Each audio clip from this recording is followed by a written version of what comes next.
Assalamualaikum warahmatullahi wabarakatuh. Perkenalkan, nama saya Layyinatul Luyunah, Prodi Pendidikan Biologi semester 8 dari Universitas Kyai Haji Abdul Wahab Hasbullah Tambak Beras, Jombang. Sebelum kita masuk ke praktikum uji kualitas bakteri Escherichia coli pada air sumur, di sini saya akan menjelaskan tentang bakteri terlebih dahulu. Apa sih bakteri itu? Bakteri merupakan salah satu golongan organisme prokariotik. Sel prokariotik merupakan sel yang tidak memiliki membran inti atau nukleus, namun bakteri memiliki informasi genetik berupa DNA yang berbentuk sirkuler, panjang, dan bisa disebut nukleoid. Bakteri merupakan mikroorganisme bersel satu atau uniseluler. Bakteri ditemukan pertama kali oleh Anthony van Leeuwenhoek atau penemu mikroskop. Bakteriologi adalah ilmu yang mempelajari bakteri. Sel-sel prokariotik biasanya memiliki diameter yang berkisar 0,5 sampai 5 mikrometer. Sel-sel prokariotik memiliki berbagai macam bentuk, yaitu 3 diantaranya yang paling umum adalah bulat atau kokus, batang atau basilus, dan spiral.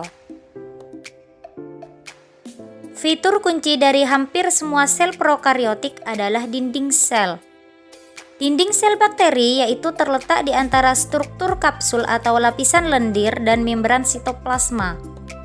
Ketebalan dinding sel bakteri berkisar antara 10 sampai 35 nanometer. Selanjutnya yaitu reproduksi bakteri. Bagaimanakah cara reproduksi bakteri? Bakteri dapat bereproduksi secara aseksual dengan pembelahan biner dan secara seksual dengan cara rekombinasi gen.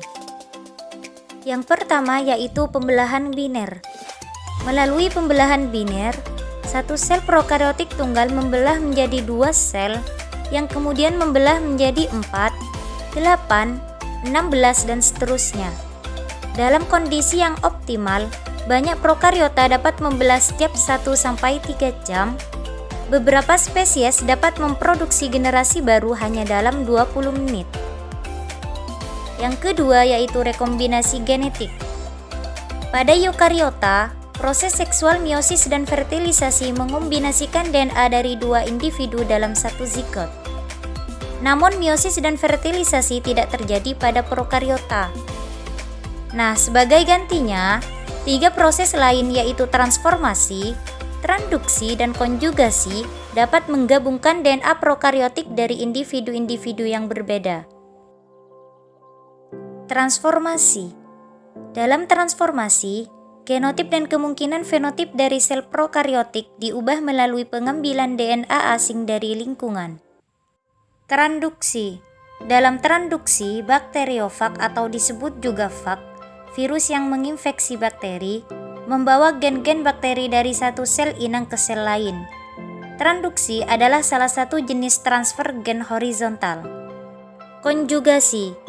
Pada proses yang disebut konjugasi, materi genetik ditransfer di antara 2 sel bakteri atau dari spesies yang sama atau berbeda yang tersambung secara temporer. Donor menggunakan pilus sek untuk melekat ke resipien. Selanjutnya yaitu peranan bakteri dalam kehidupan manusia.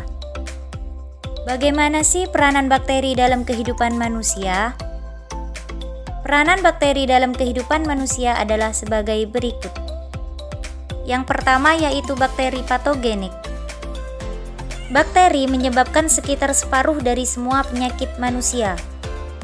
Beberapa penyakit akibat bakteri ditularkan oleh spesies lain, misalnya pinjal atau caplak. Penyakit Lyme disebabkan oleh bakteri yang dibawa melalui caplak yang hidup pada rusa dan tikus ladang.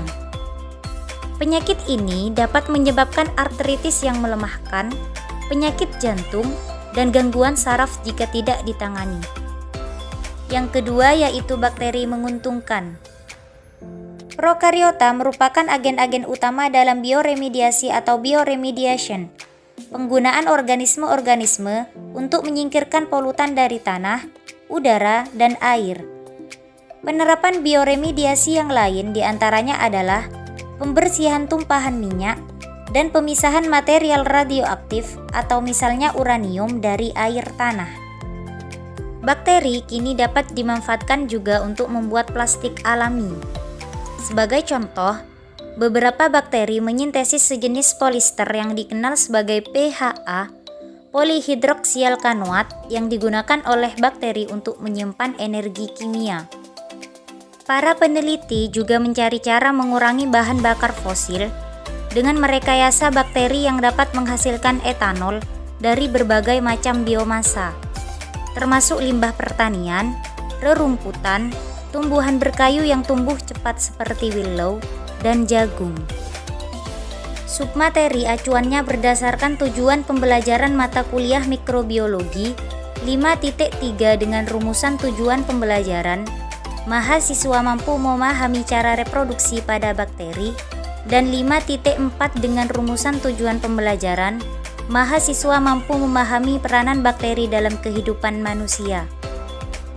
Karena praktikum yang kita lakukan adalah uji kualitas bakteri Escherichia coli, di sini saya juga akan menjelaskan secara singkat mengenai bakteri Escherichia coli atau yang biasa kita sebut dengan E. coli. Kapan sih bakteri E. coli ditemukan? Nah, bakteri E. coli ditemukan pertama kali oleh seorang bakteriologis asal Jerman yang bernama Theodor Escherichia dari kotoran bayi pada tahun 1885 dan diberi nama sesuai dengan nama penemunya.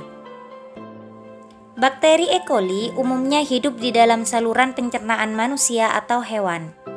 Secara fisiologi, E. coli memiliki kemampuan untuk bertahan hidup pada kondisi lingkungan yang sulit. Escherichia coli tumbuh dengan baik di air tawar, air laut, atau di tanah. Pada kondisi tersebut, E. coli terpapar lingkungan abiotik dan biotik. Escherichia coli juga dapat hidup dan bertahan pada keasaman yang tinggi di dalam tubuh manusia. E. coli juga dapat hidup dan bertahan di luar tubuh manusia yang penyebarannya melalui feses.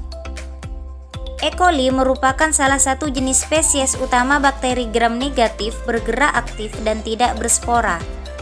Bentuk sel dari bentuk seperti kukal hingga membentuk sepanjang ukuran filamentous. Selnya bisa terdapat tunggal, berpasangan, dan dalam rantai pendek, biasanya tidak berkapsul. Escherichia coli membentuk koloni yang bundar, cembung, dan halus dengan tepi yang nyata. E. coli mempunyai dimensi berbentuk batang pendek gemuk dengan panjang 1-3 mikrometer dan lebar 0,4 sampai 0,7 mikrometer. E. coli dapat tumbuh pada suhu 10 derajat Celcius sampai 40 derajat Celcius dengan suhu optimal 37 derajat Celcius. Pertumbuhan optimal terjadi pada pH 7,0 sampai 7,5. Bakteri ini sangat peka terhadap panas dan dapat diinaktifkan pada suhu pasteurisasi makanan atau selama pemasakan. E. coli dapat tahan berbulan-bulan dalam tanah dan di dalam air, tetapi dapat dimatikan dengan pemanasan pada 60 derajat Celcius selama 20 menit atau jika diberi klorin berkadar 0,5 sampai 1 part per million. Berikut adalah gambar morfologi pada bakteri Escherichia coli.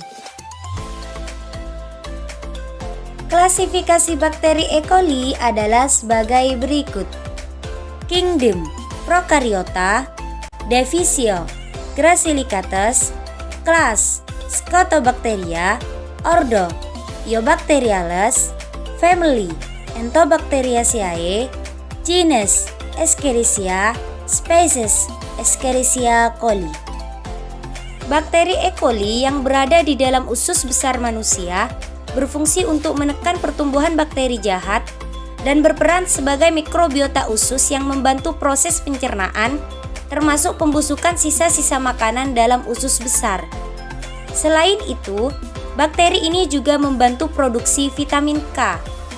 Vitamin K berfungsi untuk pembekuan darah saat terjadi pendarahan seperti pada luka atau mimisan. Bakteri E. coli banyak digunakan dalam teknologi rekayasa genetika. Penggunaannya adalah sebagai vektor untuk menyisipkan gen-gen tertentu yang diinginkan untuk dikembangkan. E. coli dipilih karena pertumbuhannya sangat cepat dan mudah dalam penanganannya. Escherichia coli juga merupakan bakteri indikator kualitas air minum karena keberadaannya di dalam air mengindikasikan bahwa air tersebut terkontaminasi oleh feses yang kemungkinan juga mengandung mikroorganisme enterik patogen lainnya.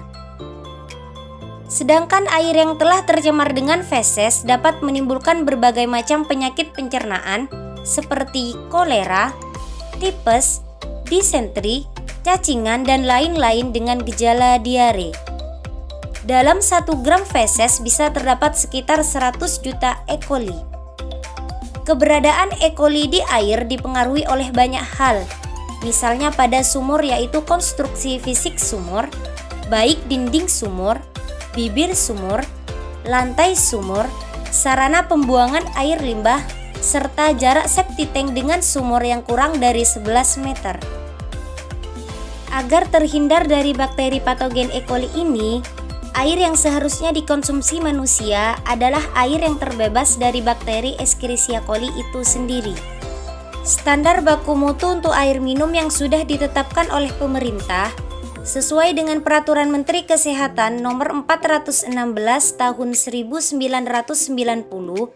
tentang syarat-syarat dan pengawasan kualitas air bersih yang menjelaskan bahwa total coliform dan coliform tinja harus 0/100 ml air pada air yang bukan perpipaan.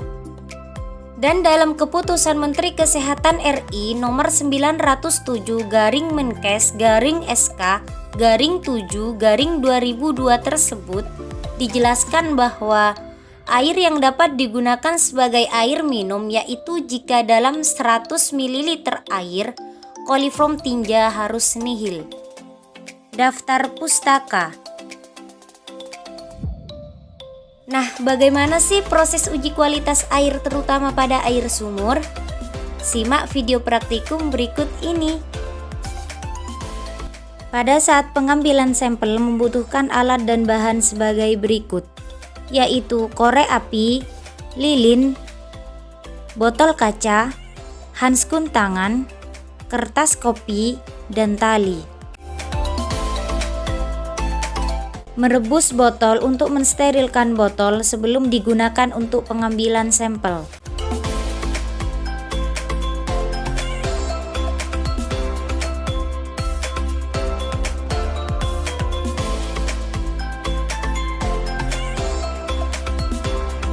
Proses pengambilan sampel dilakukan di Desa Kedung Jati, Kecamatan Kabuh, Kabupaten Jombang.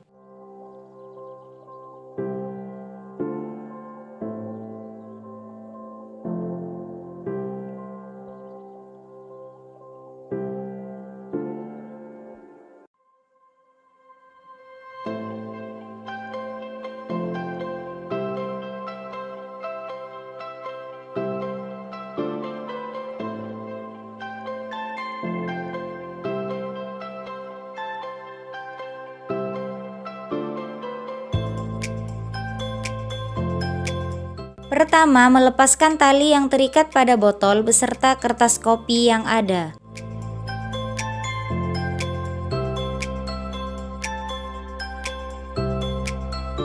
Membuka tutup botol, kemudian melakukan pengambilan sampel dengan menggunakan botol yang telah diikat dengan tali agar memudahkan dalam proses pengambilan sampel. Mengusahakan botol terisi penuh dengan air. Kemudian mengangkat botol yang sudah terisi penuh dengan air secara perlahan dan mengusahakan botol agar tidak menyentuh dinding sumur agar tidak terkontaminasi. Membuang sebagian isi botol hingga volumenya kurang lebih 3/4 volume air. Kemudian memanaskan mulut botol, mensterilkan pula tutup botol, lalu menutup botol hingga rapat. Membungkus kembali botol dengan kertas kopi serta mengikatnya dengan tali.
Assalamualaikum warahmatullahi wabarakatuh.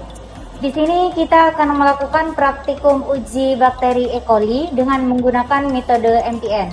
Pada uji E. coli ini ada dua uji. Yang pertama yaitu uji pendugaan dan yang kedua yaitu uji penegasan. Untuk uji yang pertama yaitu pendugaan, media yang akan kita gunakan adalah media LB atau media laktosa broth. Dan untuk yang kedua yaitu uji penegasan, dan media yang akan kita gunakan yaitu media BGL-BB.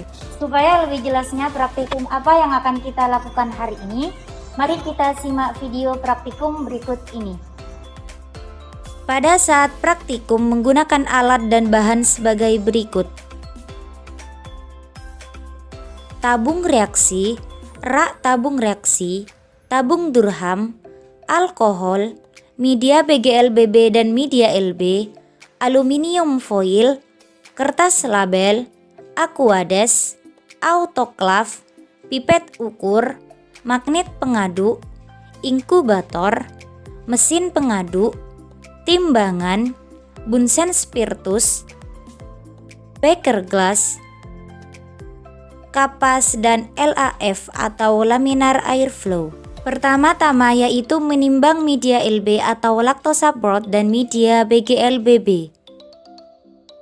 Menyiapkan aluminium foil, mengambil secukupnya sebagai wadah media pada saat penimbangan.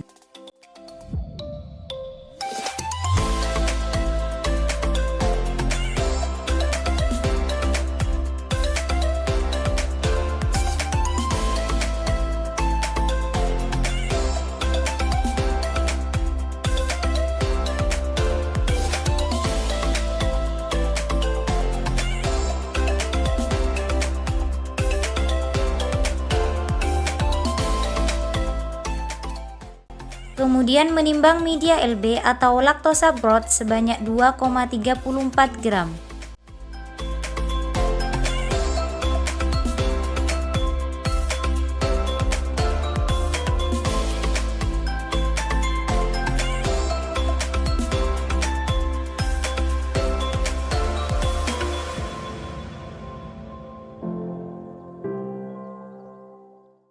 Dan juga menimbang media BGL-BB sebanyak 7,2 gram.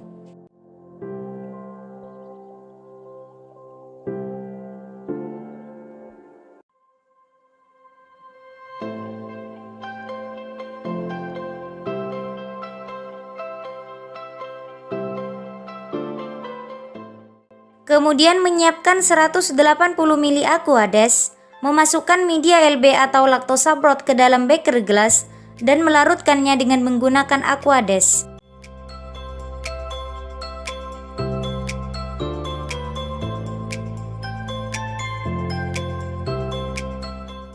Memasukkan magnet pengadu yang sudah disterilkan.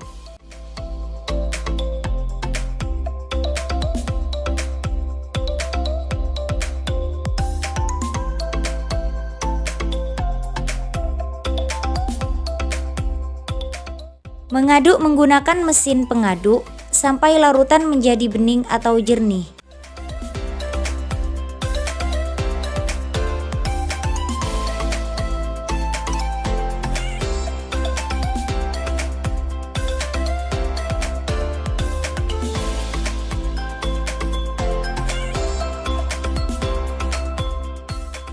Begitu juga dengan media BGL-BB. Menyiapkan 180 ml aquades dan memasukkan media BGL-BB ke dalam beker gelas yang sudah berisi aquades.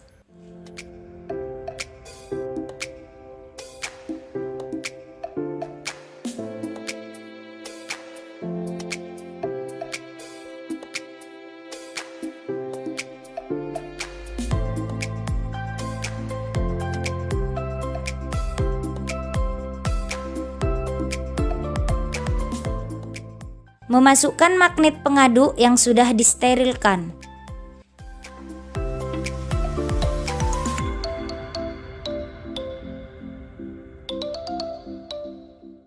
Mengaduk menggunakan mesin pengaduk sampai larutan menjadi bening atau jernih.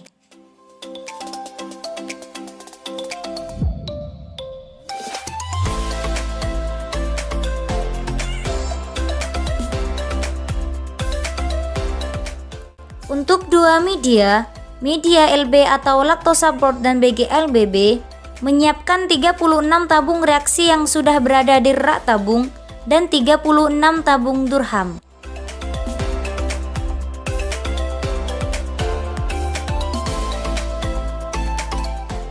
Kemudian memberi kode A1, A2, A3, B1, B2, B3, C1, C2, C3, sampel 1 dan sampel 2 pada masing-masing 36 tabung reaksi tersebut.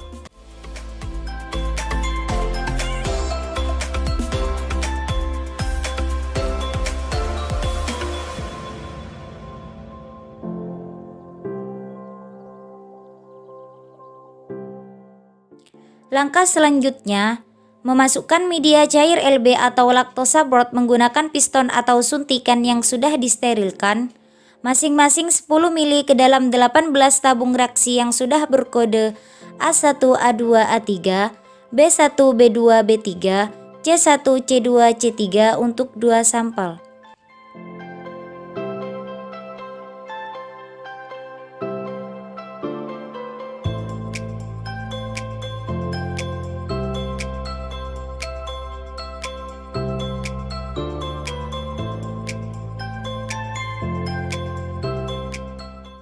Kemudian memasukkan juga media cair BGLBB menggunakan piston atau suntikan yang sudah disterilkan, masing-masing 10 ml ke dalam 18 tabung reaksi yang sudah berkode A1, A2, A3, B1, B2, B3, C1, C2, C3 untuk 2 sampel.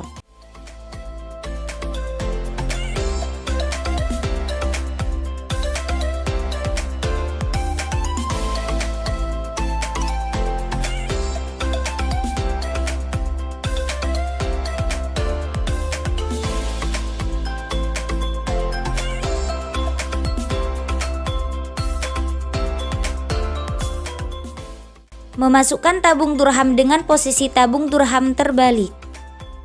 Memastikan tidak ada oksigen yang masuk ke dalam tabung durham.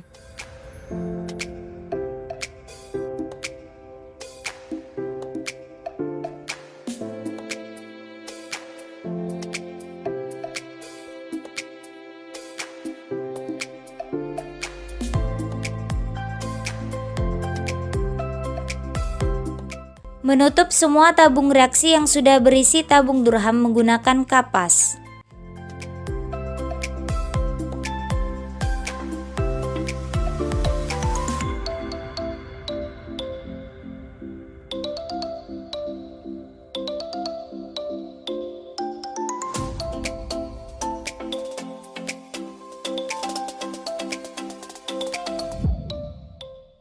Membungkus menggunakan plastik sebelum disterilkan.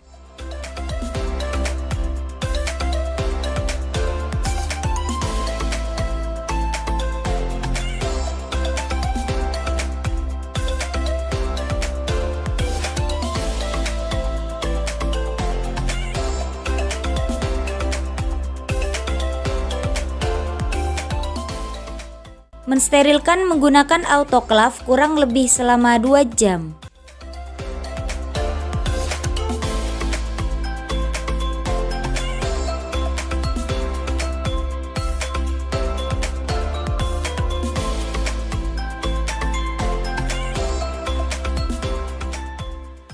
Setelah selesai, mengangkat media dari autoklaf.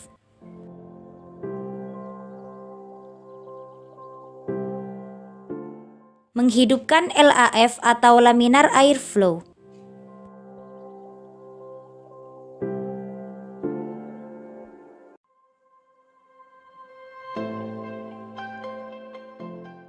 Menyiapkan alat-alat yang dibutuhkan dan menyiapkan pula air sampel.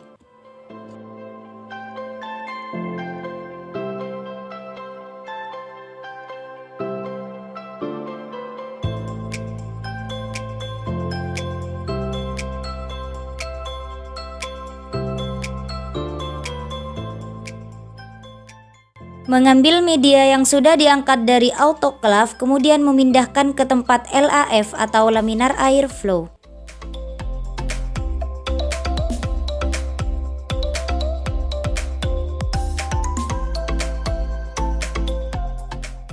Menata tabung reaksi di rak tabung.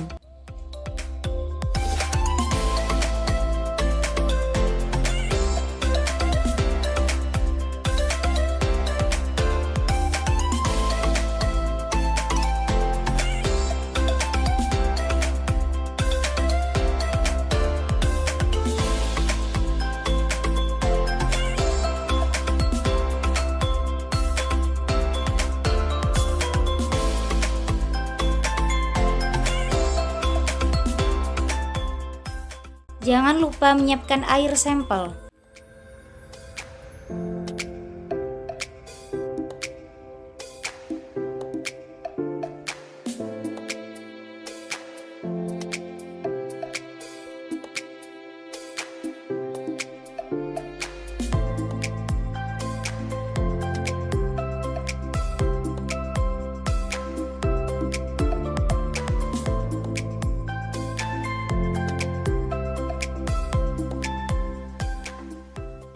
Menyalakan bunsen spiritus.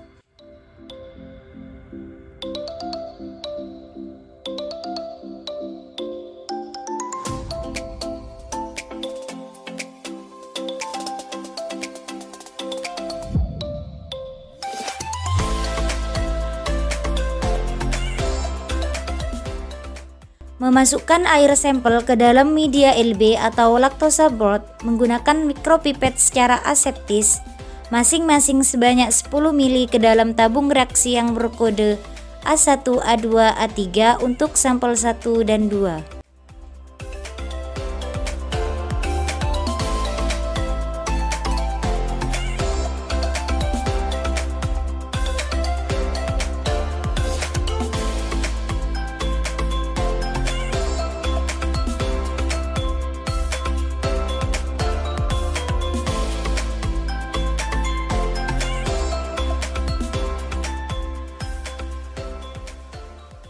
Memasukkan juga air sampel ke dalam media LB atau laktosa board menggunakan mikropipet secara aseptis masing-masing sebanyak 1 ml ke dalam tabung reaksi yang berkode B1, B2, B3 untuk sampel 1 dan 2.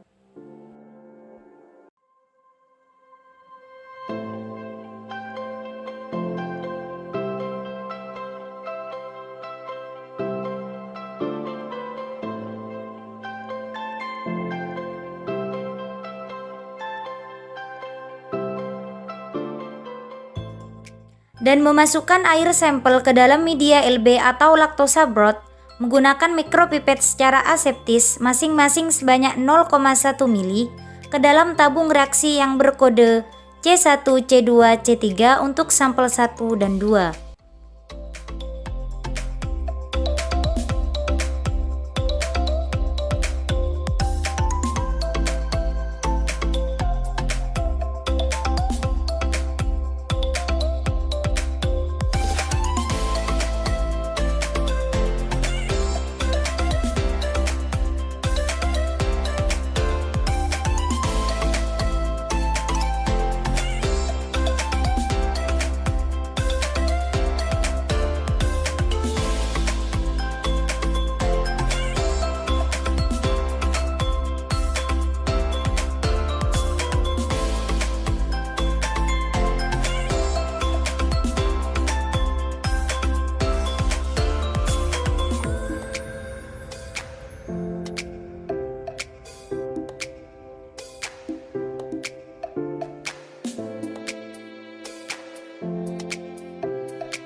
Setelah selesai, memindahkan semua medium yang sudah diinokulasi dari LAF atau laminar airflow ke dalam inkubator selama 24 jam dengan suhu 35–37 derajat Celcius.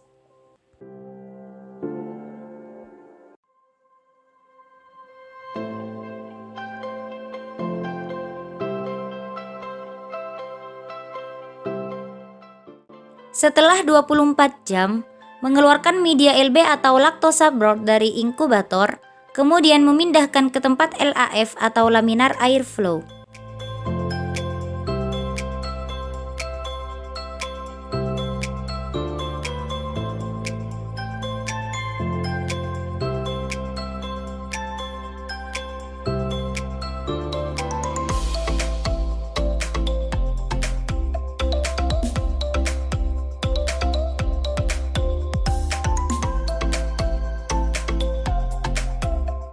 Mengamati dan mencatat tabung-tabung setiap seri yang menunjukkan reaksi positif, ditandai dengan terbentuknya asam atau perubahan warna media dan gas pada tabung Durham.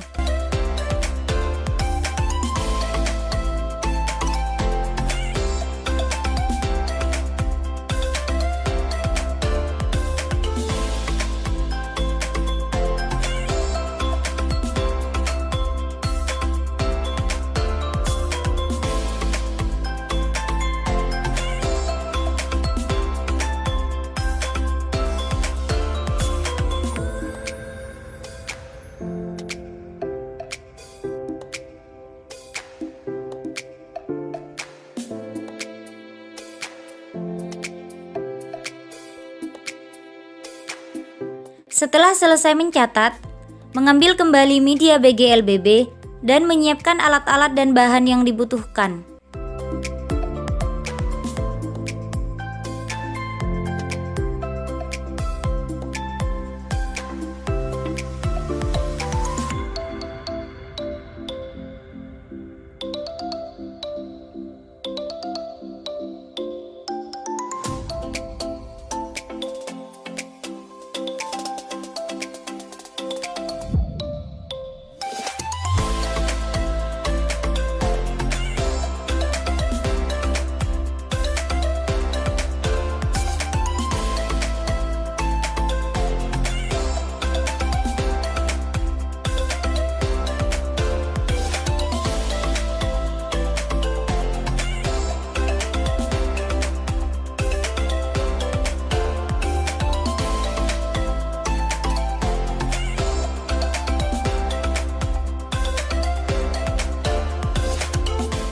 Memasukkan air sampel dari yang positif yang telah diinkubasi dalam media kultur laktosa menggunakan mikropipet sebanyak 1 mili ke dalam tabung yang berisi media BGLBB secara aseptis.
Kemudian menginkubasi selama 24 jam pada suhu 45 derajat Celcius.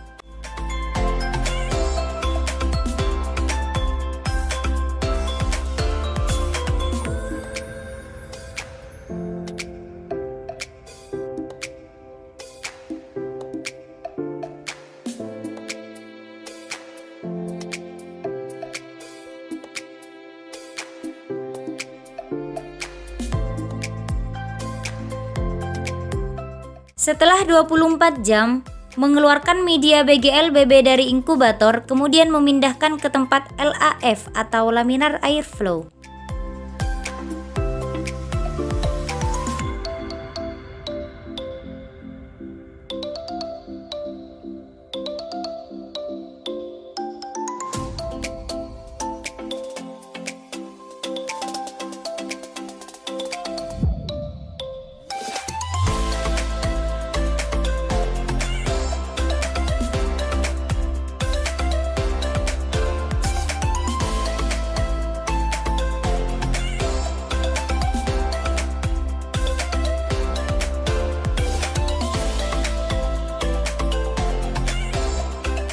Mengamati dan mencatat setiap seri yang menunjukkan reaksi positif, ditandai dengan terbentuknya asam atau perubahan warna media dan gas pada tabung Durham.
Membersihkan kembali LAF atau laminar airflow, mensterilkan menggunakan alkohol.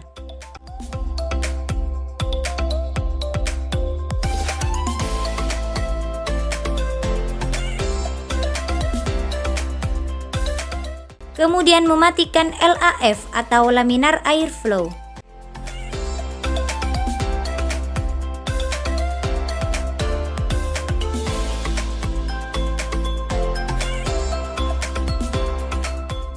Sekian praktikum uji E. coli pada kali ini. Terima kasih, semoga bermanfaat. Assalamualaikum warahmatullahi wabarakatuh. Kesimpulan dari hasil praktikum.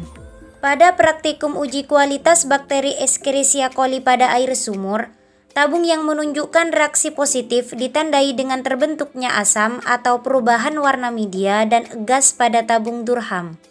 Pada tahap pertama yaitu uji pendugaan, 18 tabung reaksi untuk sampel 1 dan 2 yang menggunakan media LB menunjukkan reaksi positif, ditandai dengan terbentuknya asam atau perubahan warna media dan gas pada tabung Durham. Pada tahap kedua yaitu uji penegasan, 18 tabung reaksi untuk sampel 1 dan 2 yang menggunakan media BGL-BB juga menunjukkan reaksi positif, ditandai dengan terbentuknya asam atau perubahan warna media dan gas pada tabung Durham. Karena video ini adalah video pembelajaran yang berbasis STEM, maka kita wajib membuat analisis STEM, yaitu sebagai berikut. Yang pertama yaitu sains.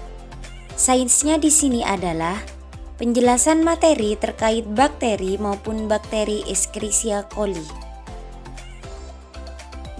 Yang kedua yaitu teknologi. Teknologinya adalah media pembelajaran yang dikembangkan, yaitu video pembelajaran berbasis STEM dengan topik identifikasi bakteri Escherichia coli pada air sumur. Dan yang ketiga yaitu teknik. Tekniknya adalah penggunaan metode Mass Probability Number atau MPN untuk melakukan praktikum uji kualitas bakteri Escherichia coli pada air sumur. Metode MPN terdiri dari 3 tahapan, yaitu uji pendugaan atau presumptive test, uji penegasan atau confirmed test, dan uji kelengkapan atau completed test. Khusus untuk uji air sumur, metode MPN dilakukan sampai pada metode uji penegasan. Dikarenakan metode ini sudah cukup kuat digunakan sebagai pengujian ada tidaknya bakteri Escherichia coli dalam sampel air sumur. Dan yang terakhir yaitu matematika.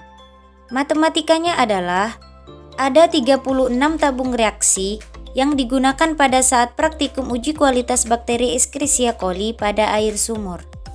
36 tabung reaksi tersebut berasal dari 18 tabung reaksi dari sampel 1 dan 2 dengan menggunakan media LB atau lactose broth pada uji pendugaan atau presumptive test, dan 18 tabung reaksi dari sampel 1 dan 2 dengan menggunakan media BGLBB atau Brilliant Green Lactose Broth pada uji penegasan atau confirmed test. Dan semua tabung reaksi yaitu 36 tabung reaksi tersebut menunjukkan reaksi positif yang ditandai dengan terbentuknya asam atau perubahan warna media dan adanya gelembung gas pada tabung Durham.